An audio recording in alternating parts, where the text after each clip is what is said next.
दोस्तों, बुढ़ापे में मनुष्य को इन दो चीज़ों की उम्मीद औलाद से नहीं रखनी चाहिए। क्यों औलाद बुढ़ापे के समय में सहारा छोड़ देते हैं। सनातन धर्मा डायरीज़ में आपका स्वागत है। दोस्तों, यदि आप भगवान विष्णु के या भगवान कृष्ण के सच्चे भक्त हैं तो आप वीडियो को लाइक करिएगा, सब्सक्राइब करिएगा, शेयर करिए और कमेंट में जय श्री हरि विष्णु ज़रूर से ज़रूर लिखिएगा। और मैं भगवान से दुआ करूंगी कि भगवान से प्रार्थना करूंगी कि आपके घर में सुख शांति और समृद्धि का वास हो। जो भी ये वीडियो देख रहा हो उसकी सभी मनोकामनाएं पूर्ण हों।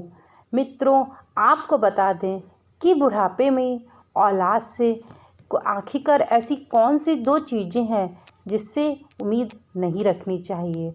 तो चलिए आपको बताते हैं। एक बार भगवान श्री हरि विष्णु बैठे हुए थे अपने वैकुंठ धाम में।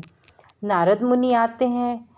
पृथ्वी का भ्रमण करते हुए नारद मुनि उनके पास जाते हैं और कहते हैं कि हे प्रभु, पृथ्वी लोक में आज वर्तमान समय की औलाद क्यों अपने माता पिता को वृद्ध आश्रम भेज देती है।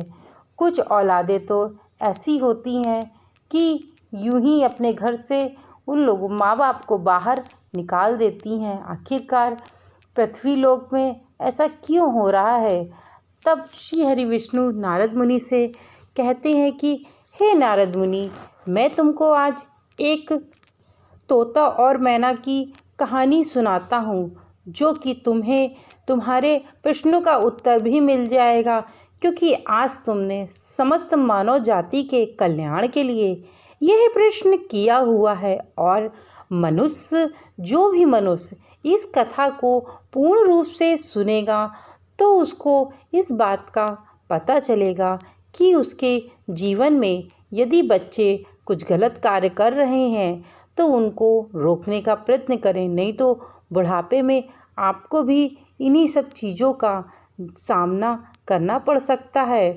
तो चलिए सुनाना प्रारंभ करते हैं। नारद मुनि से कहते हैं श्री हरि विष्णु कि चलो अब तुमको एक कहानी के माध्यम से बताता हूँ।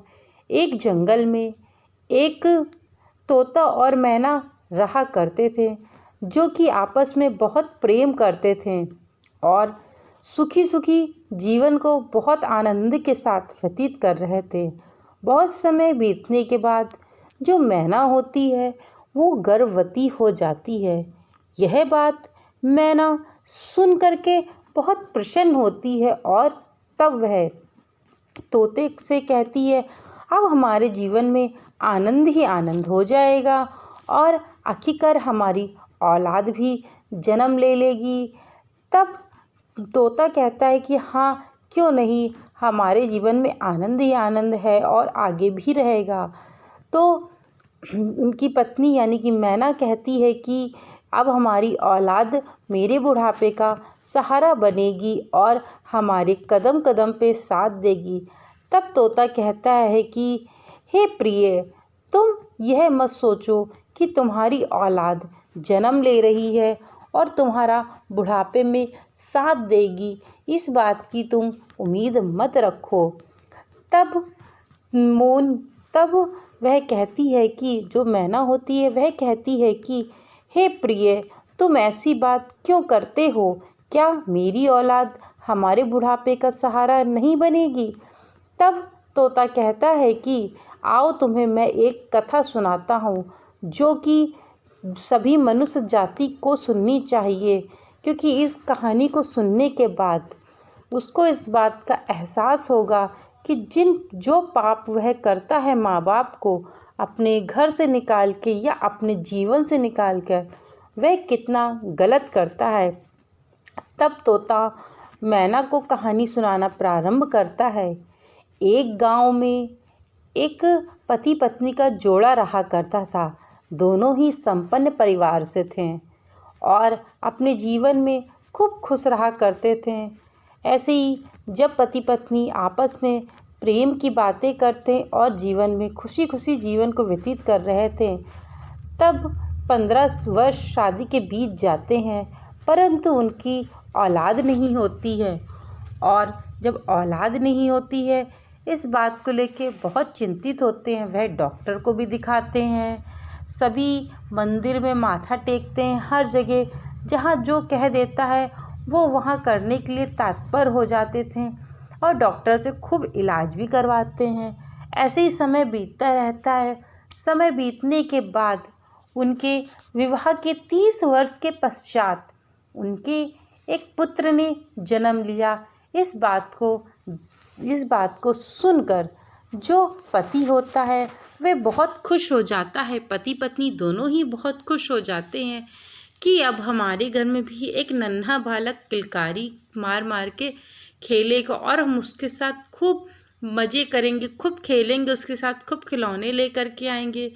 यह बात सोच ही रहा होता है तो ऐसे ही नर्स आती है और नर्स से दोनों पति पत्नी कहते हैं कि मेरा बच्चा कहाँ है, कृपया करके मेरे बच्चे को बताओ, वो स्वस्थ तो है। तो नर्स कहती है हाँ, तुम्हारा बच्चा स्वस्थ है, अच्छा है, सुंदर है, परंतु यदि इसकी एक आँख और होती तो ये और भी सुंदर लगता, क्योंकि जिस बच्चे ने जन्म लिया था वह एक आँख से काना था। यह बात को सुन करके उसके जो माता पिता होते हैं वे बिल्कुल भी चिंतित नहीं होते हैं। वह कहते हैं कोई बात नहीं, मेरा बच्चा है तो सुंदर ही है, स्वस्थ है, सब कुछ अच्छा है, मैं इसी में बहुत खुश हूँ। कोई बात नहीं, एक आँख नहीं है तो एक आँख से ये पूरी दुनिया को निहारेगा। इतना कह के नर्स कहती है कि यदि आप दोनों में से कोई एक पति पत्नी इसको एक आँख दे देता है तो मैं इसकी एक आँख लगवा दूंगी और यह बिल्कुल स्वस्थ और बहुत सुंदर दिखने लगेगा। तब पिता कहता है कि नहीं, मेरा बेटा जैसा है वैसा ही बहुत अच्छा है और मैं तो बिल्कुल भी आँख नहीं दे सकता हूँ, क्योंकि संपूर्ण घर का खर्चा केवल मुझे ही देखना पड़ता है। यदि मैंने आँख दे दी तो मैं बाहर जाके कार्य कैसे किया करूँगा और आखिरकार इस बच्चे का लालन पालन भी तो करना है। तो पिता उस आँख देने से मना कर देता है, परंतु उसकी जो माता होती है वह कहती है कि मैं अपने बच्चे को एक आँख दे दूँगी। तब पति कहता है कि हे प्रिय, तुम ऐसा मत करो, क्योंकि औलाद का कोई भरोसा नहीं होता है। लेकिन पत्नी जो होती है वह अपने बेटे के मोह में इतना पागल हो चुकी होती है, कहती है नहीं, मैं अपने बच्चे को एक आँख दे दूँगी। फिर भी पति कहता है कि तुम कुरूप हो जाओगी, तुम एक आँख से कानी हो जाओगी, बात को समझा करो, तुम अपनी औलाद को आँख मत दो, ये बुढ़ापे का सहारा नहीं बन सकते हैं। परंतु वो औरत नहीं मानती है, माँ का मन नहीं मानता है और अपने बच्चे को एक आँख दे देती है। फिर वह बच्चा, दोनों मियाँ बीबी पति पत्नी दोनों बच्चे को घर ले जाते, खूब धूमधाम से उसका स्वागत करते हैं। सभी लोग देख करके बहुत खुश होते हैं, खूब जश्न मनता है। फिर धीरे धीरे ऐसे ही समय व्यतीत होने लगता है। जब वह बच्चा 5 साल का होता है, उसी समय पे उसकी पिता की अचानक एक्सीडेंट से मौत हो जाती है। यह खबर सुन कर के पत्नी उसकी बड़ी ही व्याकुल हो जाती है और मार धड़ाके मार के रोने लगती है कि अब मेरे घर का क्या होगा, अब मेरा घर कैसे चलेगा, तुम मुझे छोड़ कर के क्यों चले गए, आखिरकार हमारा एक बच्चा है, उसको मैं कैसे पालूंगी। परंतु अब तो गया हुआ इंसान वापस नहीं आने वाला होता है। ऐसे ही करके फिर अंतिम संस्कार उसका कर दिया जाता है। फिर इधर समय बीतता है तो बच्चे का एडमिशन का समय आता है। जब एडमिशन का समय आता है बच्चे का, क्योंकि एक अच्छे स्कूल में उसकी माँ एडमिशन करवाना चाहती थी क्योंकि जिस स्कूल में वह एडमिशन करवाना चाहती थी वह उस ज़िले का सबसे बड़ा और सबसे महंगा स्कूल था। यह बात सोच के थोड़ी चिंतित थी, परंतु अपने बच्चे को ले करके जाती है और एडमिशन कराने के लिए जब वहाँ प्रिंसिपल से कहती है तो कहते हैं, वह उसके मन में विचार आता है बच्चा तो बहुत सुंदर है, लेकिन इसकी माँ कैसी है, फटे पुराने कपड़े पहने हुए, ये क्या हमारे स्कूल की फ़ीस दे पाएगी। यह सोच करके उसको मना कर देता है एडमिशन कराने के लिए। परंतु उसकी माँ बहुत जिद करती है, कहती है कि आप फ़ीस की बिल्कुल भी चिंता मत करिए, मैं समय पर आपकी फ़ीस दे दिया करूँगी। इतना कह के फिर एडमिशन बालक का हो जाता है।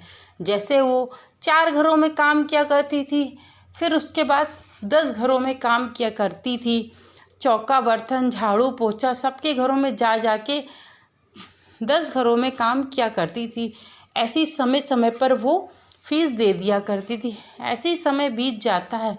जब वही बच्चा 5वीं क्लास में पहुंचता है तो वह देखता है कि एक दिन वह खेल रहा होता है और उसके जो क्लास के बच्चे होते हैं वह कहता है कि ये देखो, इसकी माँ आ गई लेने के लिए, काली कलूटी है और ऊपर से एक आँख भी कानी है।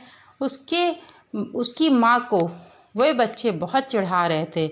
यह बात सुन करके उसको बहुत गुस्सा आती है और जैसे ही उसकी माँ आती है उसको अपने साथ लिवा करके लेके आती है और वह बच्चा कहता है कि आज से तुम मुझे स्कूल लेने मत आना माँ। तो माँ कहती है कि तुम कैसे आओगे इतनी दूर स्कूल, मैं तुम्हें कैसे अकेले भेज दूँगी। फिर भी वह बच्चा जिद करने लगता है, कहता है कि नहीं माँ, अब मैं बड़ा हो गया हूँ और मैं स्कूल अकेले आ जा सकता हूँ, इस कारण से अब मैं स्कूल अकेले ही आया जाया करूँगा।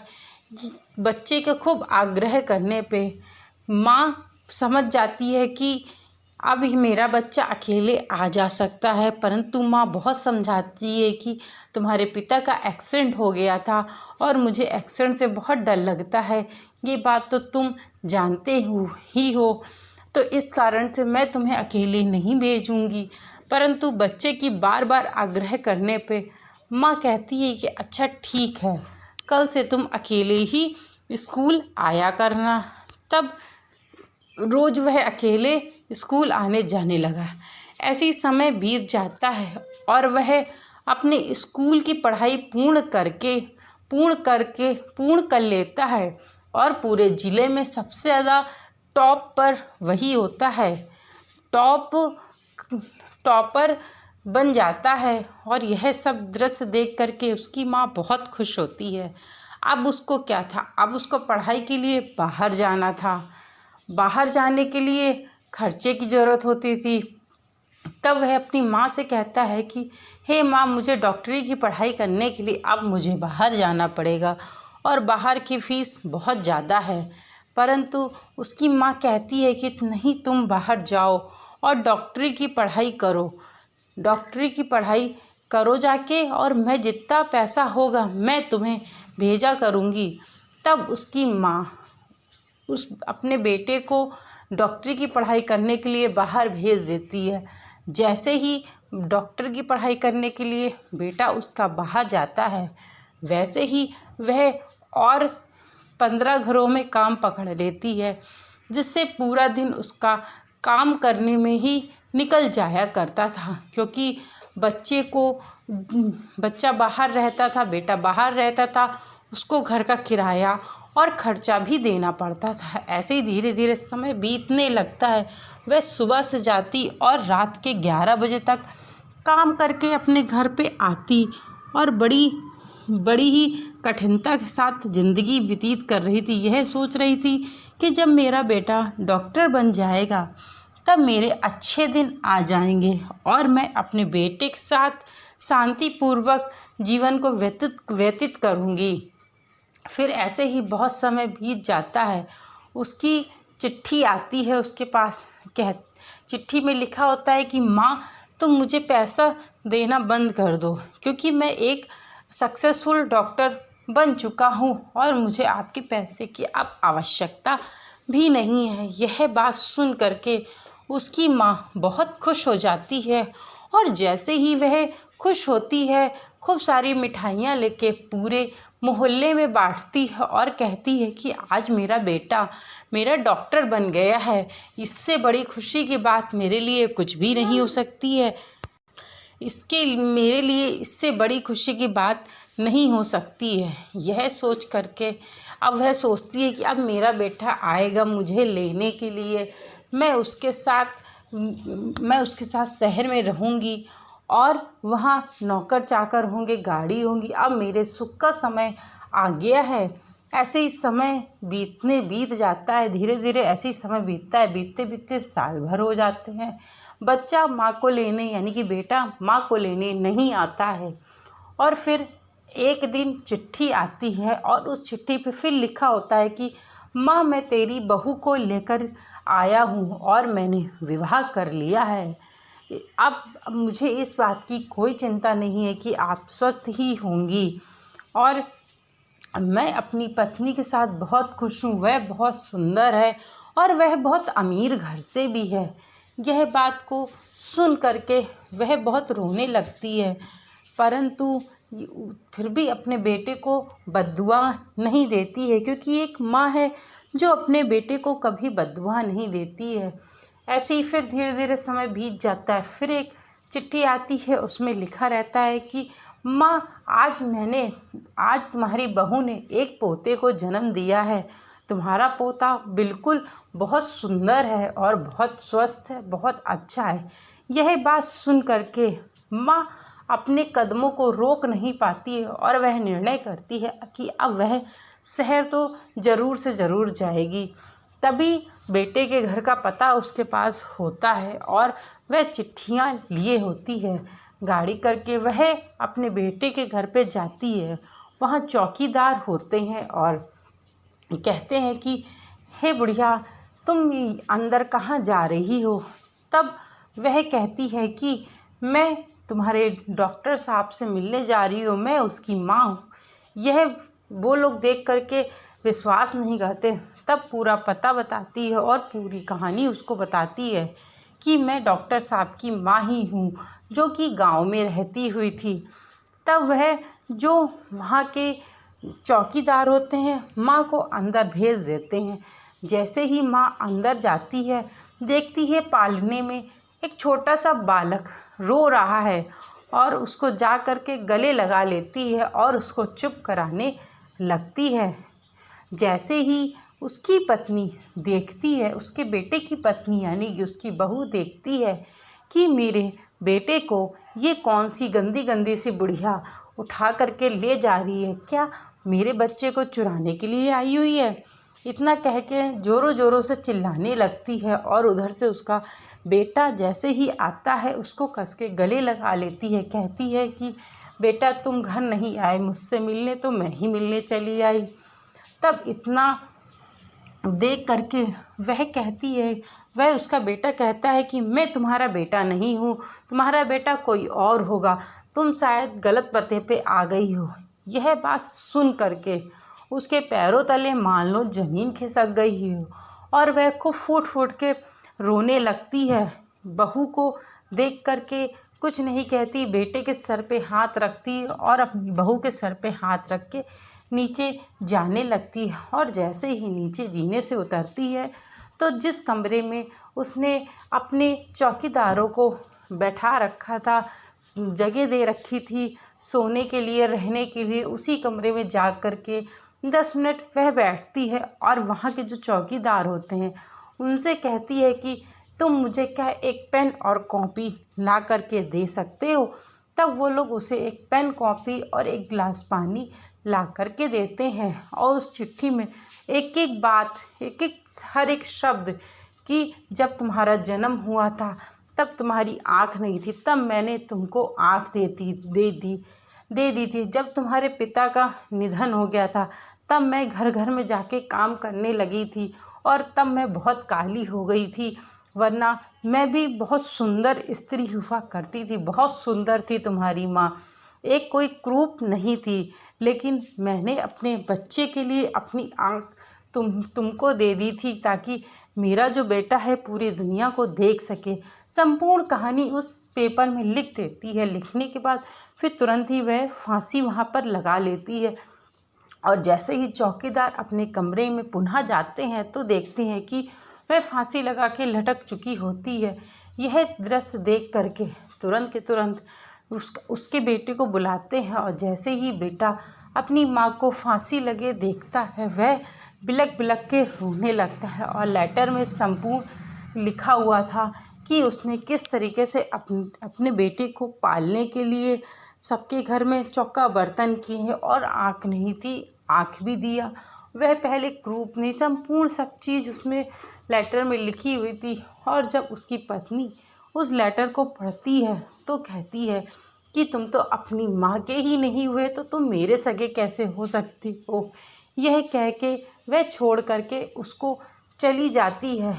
अब श्री हरि विष्णु नारद मुनि से कहते हैं कि अब तो तुम्हें इस बात का ज्ञान हो गया होगा कि बुढ़ापे के समय कोई भी बेटा हो या बेटी हो अपने बच्चों का साथ नहीं देते हैं। इस कारण से मनुष्य को स्वयं ही अपनी चीज़ों को स्थिरता बना करके रखनी चाहिए।